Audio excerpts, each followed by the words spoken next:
So hello hello hello guys, কেমন আছো তোমরা?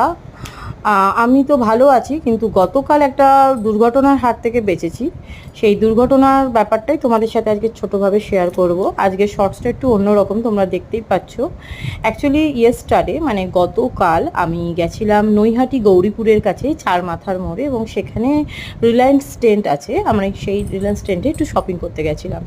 তো আমি গতকাল ওই 8টা সোয়া 8টা নাগাদ রিলায়েন্স ট্রেন্ড অফিসে ওই দোকানটাতে ছিলাম এবং নিজের মতো কাজ করছিলাম। দেখতে পেলাম যে বাইরে একটা বীভৎস আওয়াজ হলো। দৌড়ে এসে দেখলাম যে যা অবস্থা তা মুখে বলা যাবে না, কিন্তু তবুও তোমাদের সাথে শেয়ার করছি দৃশ্যটা।